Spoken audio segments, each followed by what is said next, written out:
بسم الله الرحمن الرحيم الحمد لله والصلاة والسلام على رسول الله صلى الله عليه وسلم እንግዲህ ያው የመጀመሪያው ሂጅራ ወደ ኢትዮጵያ የተላኩትን ሰሃባዎች ከሁሉም መካ ከነበሩት የቁረይሽ ጎሳዎች የተውጣጡ መሆናቸውን ለማየት ሞክረናል። ይህ ስብስብም ዋና ዋናዎቹን የቁረይሽ ጎሳዎች ያካተተ እንደነበረና በተለይ የቁሶይ ልጆች በኑ አብዱ መናፍ በኑ አብዱዳር በኑ አሰድን ያካተተ እንደነበረ ለማየት ሞክረናል። ከበኑ ተይም አቡበክርም ቢሆን ሂጅራውን ለማድረግ ወደ ባህር ዳርቻ ድረስ ተጉዞ እንደተመለሰ የታሪክ ድርሳናት ይገልጻሉ። እንግዲህ ያው ጥቃት ይደርስባቸው የነበሩት ደሃ ባሪያዎች መዋሊዎች ብቻ አልነበሩም ማለት ነው። እነዚህም ይደርስባቸው ነበር። አንዱ ምክንያት እሱ ነው። ሁለተኛው ግን በተለያየ ምክንያት ነው እንግዲህ እነዚህን ሰዎች የመረጧቸው ለማየት ሞክረናል። ቁረይሾች አንድ አይነት በትር እንዲያርፍባቸው ታስቦ ነው። መከራው የሁላቸውም መሆኑ ሊሰማቸው እንዲችል ለማድረግ ነው። ሌላው ደግሞ ነቢዩ አለይሂ ሰላቱ ሰላም ሁለተኛ እቅዳቸው እንዲሳካ እነዚህ ሰሃባዎች የዝግጅት ትንፋሽ ሊኖራቸው እንዲችል ለማድረግ የተደረገ እቅድ ነው። ሐቂቃ ወይም ፕላን ቢ ሊባል ይችል ይሆናል። ያው የፕላን ቢ ዝግጅት ነበር ማለት ነው። ማለት የመነሻ ሀገር ዳረል ኢንጢላቅ ተለዋጭ የዳዕዋ ሀገር ሊኖር እንዲችልም የተደረገ ሙከራ ተደርጎ ሊወሰድ ይችላል ማለት ነው። ወይንም ደግሞ ለሁለተኛው ለፕላን ቢ የዝግጅት መድረክ ነበር ይሄ የሀበሻው የሂጅራ ጉዞ ማለት ነው። እንግዲህ ያው ለሌሎች ስደተኞች መደላደልንም ፈጥረዋል። እነዚህ የመጀመሪያው ስደተኞች 15ቱን የያዘው የመጀመሪያው ስደት ከነሱ ቀጥለው የሚመጡትን በርካታ ስደተኞች መደላደል ፈጥሮላቸዋል ማለት ነው። እዚህም ከመጡ በኋላ የተለያዩ የስራ ልምዶችን ፖለቲካሊም ኢኮኖሚካሊም እንደዚሁም ደግሞ በማህበራዊ የተለያዩ ልምዶችን ከፍትሃዊው የነጃሺ መንግስት ወይም ደግሞ ንጉሰ ነገስት እንዲረዱ እንዲማሩ የተደረገበትም ሁኔታ ያሳያል ማለት ነው። ምክንያቱም ታሪካቸውን ወደ ኋላ መለስ ብለን ካየን ለምሳሌ እዚህ ውስጥ ከተላኩት ሶስቱ ሰዎች እንደ ዙበይር ኢብኑ አዋም፣ አብዱራህማን ኢብኑ አውፍ እና ዑስማን ኢብኑ አፋን ነቢያችን አለይሂ ሰላቱ ሰላም በጀነት ከመሰከሩላቸው ታላላቅ ሰሃባዎች ናቸው። እነዚህ ሰሃባዎች እያንዳንዳቸው ወደፊት ታሪካቸው በደንብ ሲታይ ለምሳሌ አብዱራህማን ኢብኑ አውፍ ሀበሻ ባደረገው ረጅም ጊዜ ቆይታ ያው በኋላ ላይ በኢስላም ታሪክ ውስጥ ታላቁ ሀብታም ወይም የንግድ ሰው ተብሎ እንዲመሰከርለት ሆኗልና ምናልባትም ሀበሻ ላይ የተማራቸው የንግድ ትምህርቶች የቀሰማቸው የንግድ ልምዶች ተጽዕኖ አሳድረውበት ሊሆን ይችላል የሚል የታሪክ ሰዎች ግምት አለ። ወደ ዑስማን ኢብኑ አፋን በምንመጣበት ጊዜ ዑስማን ኢብኑ አፋን ያው ኋላ ላይ ሰፊውን የኢስላም ግዛት ለ13 ዓመት ያክል ያስተዳደሩ እንዲሁ ደግሞ በዑመርም ሆነ በአቡበክር እንዲሁም በነቢዩ አለይሂ ሰላቱ ሰላም ጊዜ ከፍተኛ ለዳዕዋው አስተዋጽኦ የነበራቸው ታላቅ ሰው ናቸውና እሳቸው ደግሞ የእስላማዊውን መንግስት በሚያስተዳድሩበት 13 ዓመት ውስጥ እሳቸው ወደ ሀበሻ በሚመጡበት ጊዜ የተሻገሩት የአረቦች ወደብ ሹዓይባ ይባል ነበር። ያንን ወደብ ወደ ዘመናዊ ወደብ ያሻገሩትና ያሻሻሉትና ያሳደጉት የጅዳ ወደብ ያደረጉት ዑስማን ኢብኑ አፋን እንደሆኑ ታሪክ ይናገራል። ስለዚህ ከይሄ ልምድ የተወሰደው ምናልባትም ከሀበሻው ስደት ሀበሻ ከአጽናፍ አጽናፍ የንግድ ስራ ይሰራበት የነበረ ሰፊ የባህር ዳርቻ የነበረው ሀገር ስለነበረ ከዛ የተወሰደ ሊሆን ይችላል ብለው አሁንም የታሪክ ዘጋቢያን ይገልጹታል። ምክንያቱም የሀበሻ ሰፊው የባህር ዳርቻ ብዙ ወደቦች የነበሩት በዋናነት እነሱ ያዩት ደግሞ እነሱ የተሻገሩበት የአዶሊስ ወደብ እንደነበረ ታሪክ ይናገራል እና ከዚህ ብዙ ትምህርቶችን ወስደዋል። ለዚህም ነው ከሹዓይባ ወደ ጅዳ ወደቡን የለወጡት የሚል መላምቶች ይሰጣሉ። ማለት ከዛ የተወሰዱ እውቀቶች ናቸው ተብለው ማለት ነው።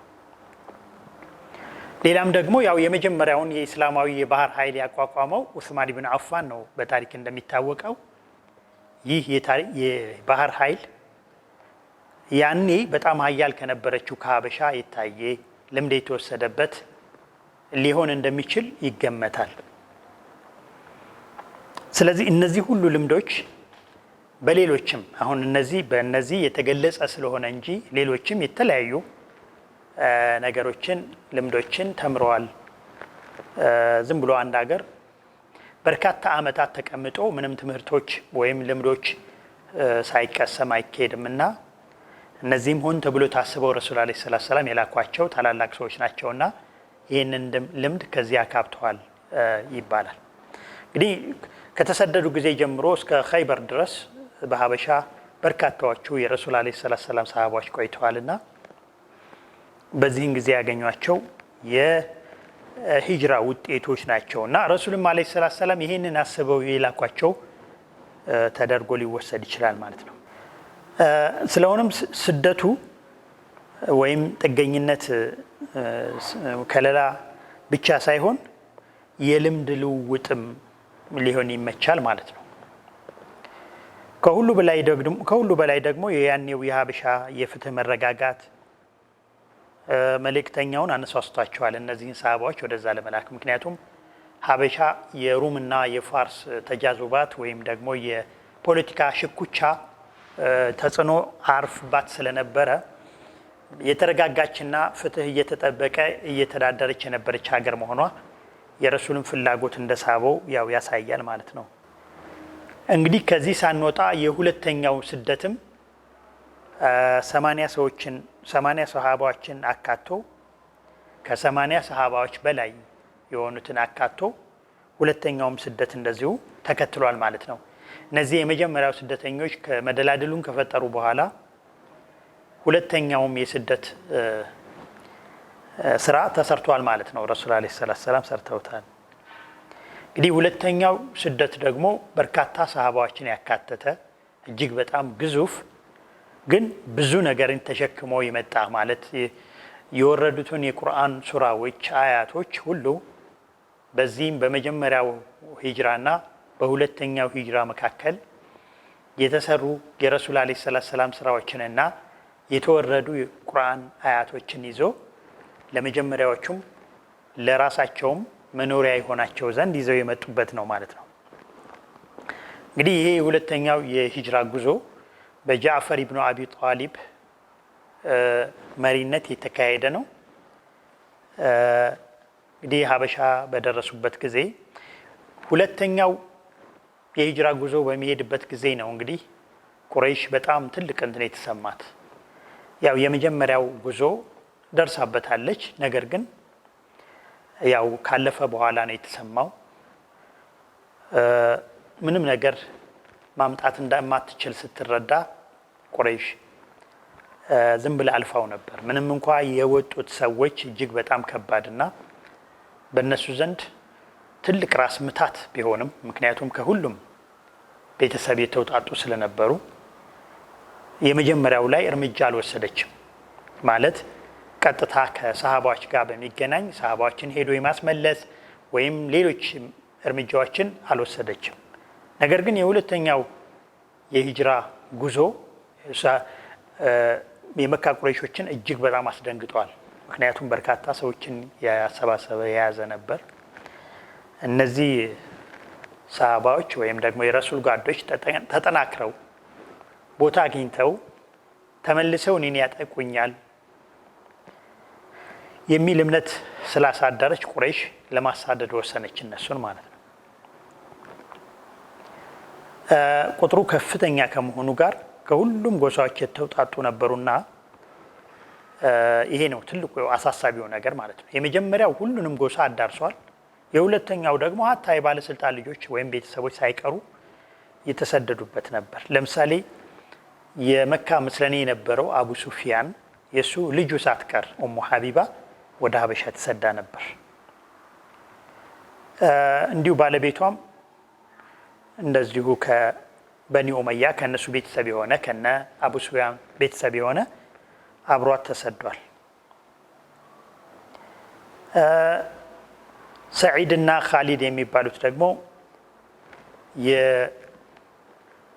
የዓስ ኢብኑ ዋኢል ልጆች እንደዚሁ ተሰደዋል። እነዚህ የመካ መሪዎች የነበሩ ሰዎች ናቸው። የአቡ ጃህል ወንድም በእናቱ የሆነው ወንድሙ አያሽ ኢብኑ አቢ ረቢዓ እንደዚሁ ወደ ሀበሻ ተሰዷል። ከዚህ ወፍድ ወይም ከዚህ የሀበሻ ስደተኞች መካከል አንዱ ነበር። ሰዒድ እና ኻሊድ ኢብኑ ዓስ የሚባሉት ተሰደዋል።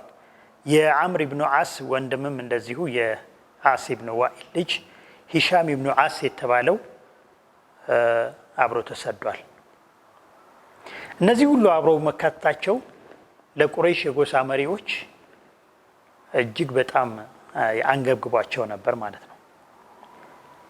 ለዚህ ነው ቁረይሽ ወዲያውኑ አስከትላ ልኡክን ልካ ለማስመለስ የሞከረችው ማለት ነው። ይሄን ለማድረግ ያው ውስጣቸው ካሉት ንግግር ከሚችሉ ከነጃሺ ጋር ቅርበት ከነበራቸው ሰዎቻቸው እጅግ በጣም ውድ የሆኑ ሀዲያዎችን በማስያዝ ማለት ያኔ የመካ ቁረይሾች በንግድ ከተለያየ ቦታ የሚያመጧቸውን ለምሳሌ እንደ ውድ ቆዳዎች፣ ልብሶች የመሳሰሉትን በማስያዝ ሁለት ሰዎችን ወደ ሀበሻ ላኩ ማለት ነው። እነዚህ ሁለት ሰዎች አምር ኢብኑ አልዓስ እና አብደላህ ኢብኑ አቢ ረቢዓ የሚባሉ በጣም ብልሆች፣ ሌላን ተናግረው ሊያሳምኑ የሚችሉ በመሆናቸው ነው የተመረጡት። እንግዲህ ያው ጉቦ ማለት ነው ሀዲያ ይዘው የሄዱት መሪዎች ብዙ ጊዜ ያው ስጦታ ሀዲያ ይወዳሉና ይህን ሀዲያ ሰተናቸው የምንፈልገውን እናሳካለን የሚል እምነት ነበራቸው። እንግዲህ ልክ የመካ የረሱል አለይሂ ሰላቱ ሰላም ጓዶች ሁሉም ተሰደው እዚያ ሲደርሱ እነዚህም ተልከው መጡ ማለት ነው ሀዲያቸውን ይዘው። እንግዲህ ቀጥታ ከነጃሺ ጋር እንዲገናኙ ተደረገ ማለት ነው። ምክንያቱም ባላቸው የመካ ታዋቂነታቸው እንዲሁ ደግሞ ከመካ መሪዎች የተላኩ መሆናቸው ቶሎ ከነጃሺ ጋር እንዲቀርቡ ያስችላቸዋልና ያው ከነጃሺ ጋር እንዲገናኙ አስደረጉ። ከዚያም ነጃሽን ክሳቸውን አሰሙ ማለት ነው። ጊልማኑን ሱፈሃ ፋረቁ ዲነ ቀውሚሂም ወለም የድኩሉ ፊ ዲኒኩም ወጃኡ ቢዲኒን ሙብተዲዕን ላ ነዕሪፉሁ ነሕኑ ወላ አንቱም በማለት ክሳቸውን አቀረቡ ማለት ነው። እናንተ ጋር የመጡት ሰዎች የህዝቦቻቸውን የወገኖቻቸውን ዲን የተለየ እምነት ይዘው የመጡ ያ እምነት ደግሞ አዲስ የተፈጠረ ፈጠራ ያንተም ሆነ የአባቶቻችን ዲን ያልሆነ ወይ ያንተን አልመረጡ ወይ የኛን አልመረጡ ወደ እናንተ ስለመጡ እንደዚህ አይነት እምነት ይዘው ወደ እናንተ ስለመጡ እነዚህን ሰዎች አሳልፈህ ስጠንና ወደ ወገኖቻቸው እንመልሳቸው በማለት ክሱን አሰማ ማለት ነው። እንግዲህ ይህን አምር ኢብኑ አልዓስ ነበር የተናገረው። ነጃሺ ግን ያው ረሱል አለይሂ ሰላቱ ሰላም እንደተናገሩት ፍትሃዊ ነበርና እውነትም ፍትሃዊ ነበርና ይህ ፍትሃዊ የሆነው ሰው ከነሱ ደግሞ አንተ ይህን አልክ ከነሱ ደግሞ ልስማ ስለዚህ ይጠሩልኝ በማለት እንዲጠሩ አስደረጋቸው ማለት ነው። ለምን እንደተጠሩ ያው መጀመሪያ አውቀው ስለነበረ ሰሃባዎቹ ማን ንግግር እንደሚያደርግ ምን ሊያደርግ እንደሚችል ሁሉ ያው ፕላን አድርጎ ከንጉሱ ጋር ቀረቡ ማለት ነው። እንግዲህ ንጉሱ ጠየቃቸው፣ የተከሰሱበትን ክስ አቀረበላቸው። እንደዚህ ብለዋቸዋል፣ ምን ትላላችሁ የሚል። እንግዲህ አንድ መልካም ዳኛ የሁለቱንም ግራና ቀኝ መስማት ስለነበረበት ጠየቃቸው። እነሱም በጃዕፈር መሪነት ጃዕፈር አዩሃል መሊክ አንተ ንጉስ ሆይ በማለት በጥሩ ንግግር አሳማኝ በሆነ ማለት ንግግሩ በሚያምር ለአንድ ንጉስ በሚመጥን ቋንቋ አዩሃል መሊክ ኩና ቀውመን አለ ሽርኪ ነዕቡዱ ልአስናም ጣዖታትን የምንገዛ ህዝቦች ነበርን፣ በአላህ የምናጋራ ሰዎች ነበርን። ወነእኩሉ ልመይተተ ወነስተሒሉ ልመሓሪም ሙታንን በክትን የምንመገብ አላህ እርም ያደረገውን ነገር እኛ ሐላል አድርገን የምንፈጽም አንዳችን ለአንዳችን አላህ ሐራም ያደረገውንም ደም የምንዳፈር ፊ ሰፍኪ ዲማ ወገይሪሃ ላ ኑሒሉ ሸይአን ወላ ኑሐሪሙ ምንም ነገር በእኛ ዘንድ ሐራምና ሐላል የሚባል ነገር የሌለ የሆን ህዝቦች ነበረን። ወነእቲ ልፈዋሒሸ ወነቅጠዑ ልአርሓም ብልግናን የምንፈጽም ዝምድናን የምንቆርጥ ወኑሲኡ ልጀዋር ጎረቤትን የምናስቸግር ወየእኩሉ ልቀውዩ ሚነ ضዒፍ ኃይል ያለው ሰው ደካማውን እየቀማ የምንመገብ ፈኩና ዐላ ዛሊክ በዚህ ላይ ሆነን ሳለን ሐታ በዐሰ አላሁ ረሱለን ሚና ከኛ ውስጥ መልእክተኛን አላህ እስኪልክ ድረስ በዚህ ሁኔታ ውስጥ ነበርን። ነዕሪፉ ነሰበሁ ወሲድቀሁ ወአማነተህ ዘሩን የምናውቀው ከኛ የሆነ ሷዲቅ እንደሆነ እውነተኛ እንደሆነ የምናምንበት የምናቀው ወአማነተህ ታማኝነቱንም የምናረጋግጥለት አሷዲቁል አሚን ብለን ወዓፋፈህ ቁጥብና ጭምት መሆኑን የምናውቀውን ሰው አላሁ ስብሓንሁ ወተዓላ ላከልን።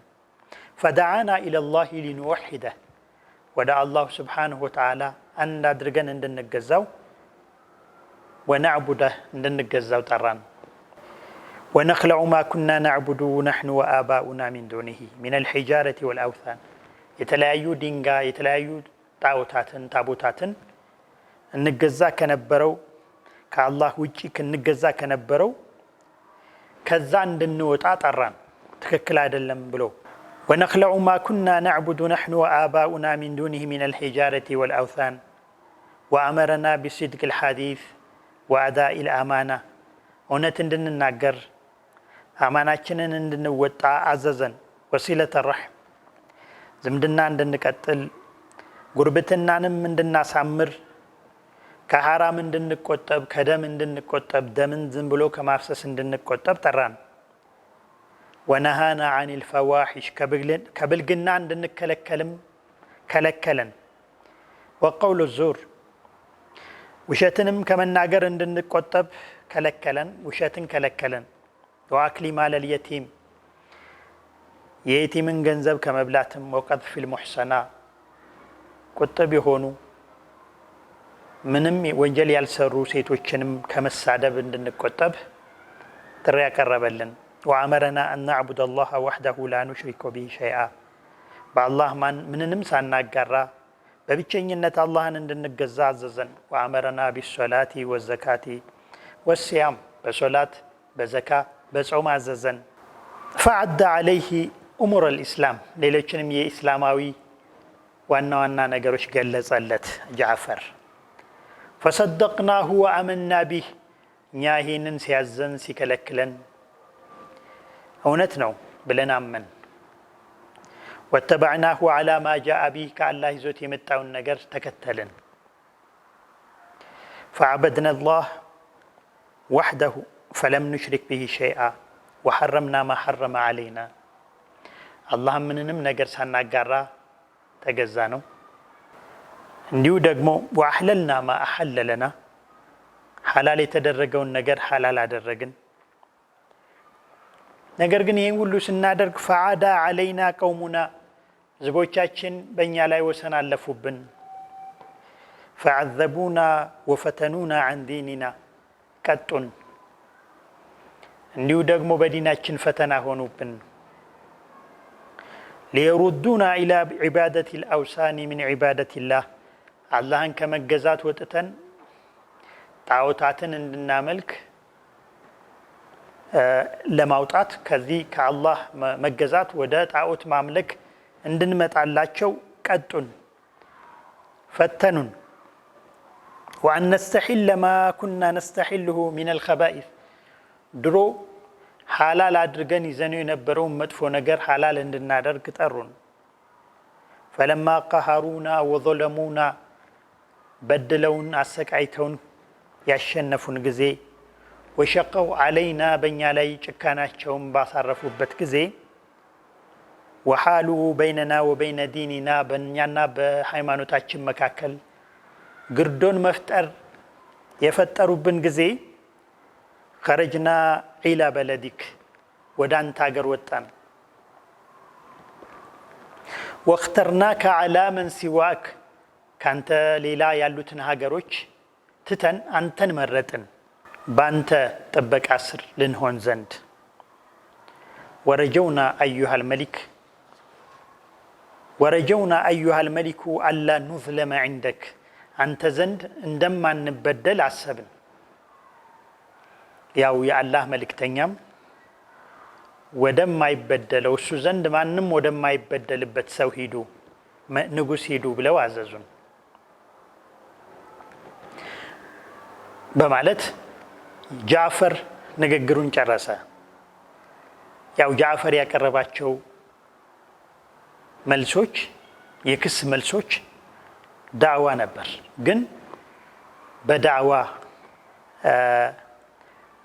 ቦታ ማለት የክስ መልስ ነበርና ያው ምን ማስተላለፍ እንዳለበት ምን ቦታ ምን ማድረግ እንዳለበት ስለሚያውቅ ረሱል አለይሂ ሰላቱ ወሰላም ዳሩል አርቀም ያስተማሯቸው እጅግ በጣም ብዙ ነገር ስለነበረ ይህንን ነገር ንጉስ ፊት ምን እንደሚባል ምን እንደማይባል በደንብ የተረዱ ስለነበሩ ይህን በጣም ፉስሓ በሆነ ቋንቋ ለንጉሱ አቀረበለት።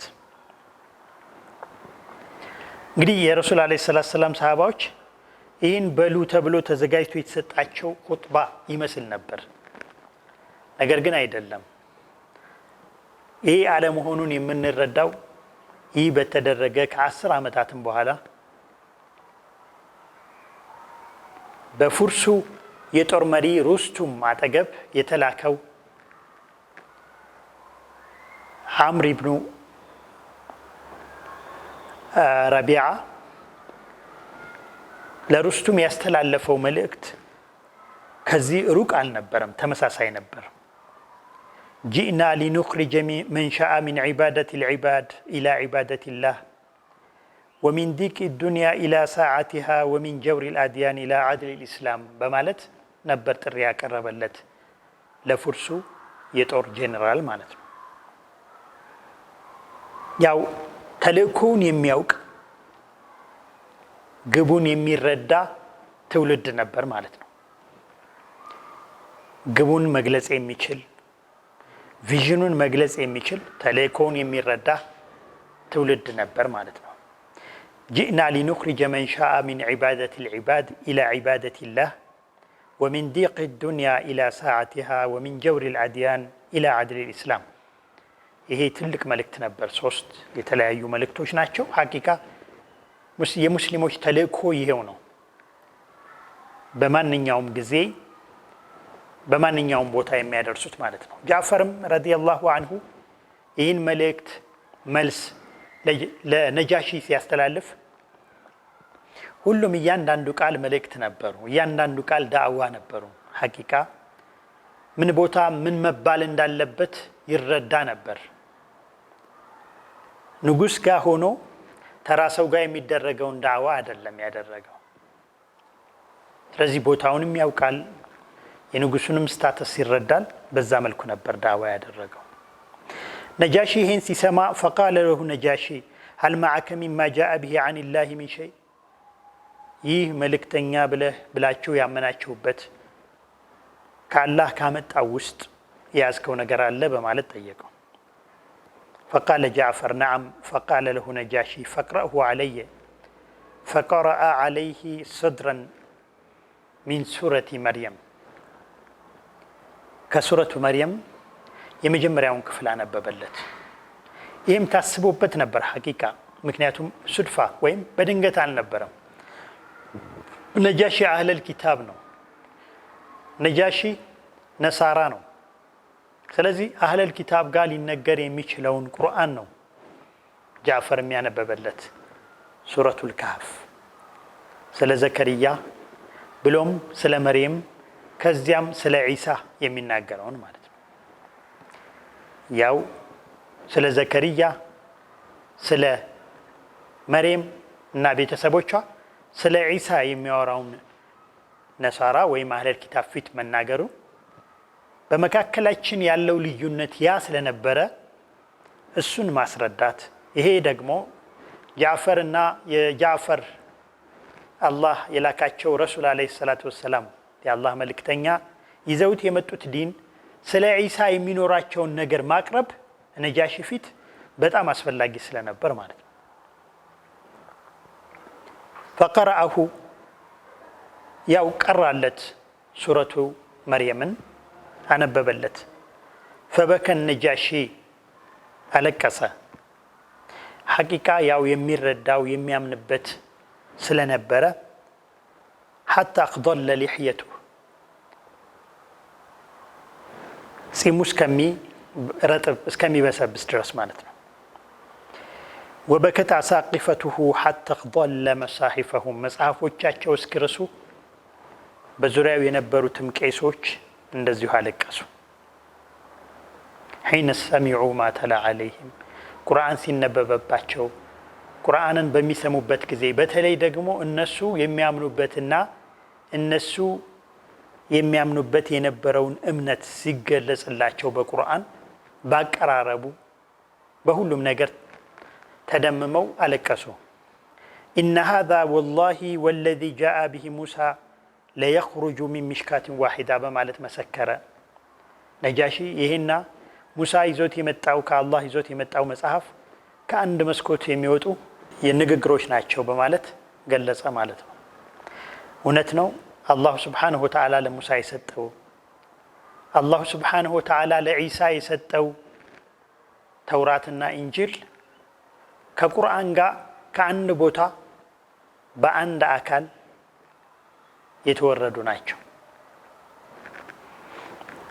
እነዚህ መጽሐፍቶች ያወረደው ጅብሪል ነው ከአላህ ቁርአንንም እንደወረደው ሁሉ ማለት ነው በረሱል ላይ አለይሂ ሰላቱ ወሰለም። ስለዚህ ነጃሽም የመሰከረው ይሄን ነው እና ጃዕፈር ይሄን ካቀረበ በኋላ እና እነ አምር ኢብኑ አልዓስ እና አብዱላህ ኢብኑ ረቢዓን ነጃሺ አይ ምንም ምክንያት የላችሁም ብሎ ካሰናበታቸው በኋላ አላህ Subhanahu Wa Ta'ala ያው በረሱል አለይሂ ሰላቱ ሰላም ይሄን የቁርአን አያት አውርዷል። እዚህ ውስጥ ሙፈሲሮች ነጃሽን እና እንዲሁ በዙሪያው ያሉትን አሳቅፋዎች በሚመለከት ነው ብለው ቁርአን ውስጥ የቁርአን ተፍሲር ዑለማዎች የሚመሰክሩት ነው። وإذا سمعوا ما أنزل إلى الرسول ترى أعينهم تفيض من الدمع مما عرفوا من الحق يقولون ربنا آمنا فاكتبنا مع الشاهدين ይሄ ቁርአን አያት ነጃሽን ይመለከታል ይላሉ ብዙዎች ዑለማዎች። ያው ቁርአንን በሚሰሙ ጊዜ የሚያለቅሱ እያለ ይገለጻቸው አላህ Subhanahu Wa Ta'ala እነዚህን ነው እነ ነጃሽንና የነጃሺ በዙሪያው የነበሩ ጓዶቹን ማለት ነው። ስለዚህ ጃዕፈር ኢብኑ አቢ ጣሊብ ሙወፈቅ ነበር ማለት ነው። የቀረበበትን ክስ የመለሰበት ሁኔታ በጣም አስደናቂ ነበረ፣ አስደማሚ ነበር። ምናልባትም ነጃሺና ተከታዮቹ ብቻ ሳይሆኑ አምርና አብደላህም እንደዚሁ የተደመሙበት ነበር ማለት ነው። ኢንሻአላህ ቀጣዩን በሚቀጥለው ፕሮግራማችን ለማቅረብ እንሞክራለን። ወሰላሙ አለይኩም ወራህመቱላሂ ወበረካቱሁ።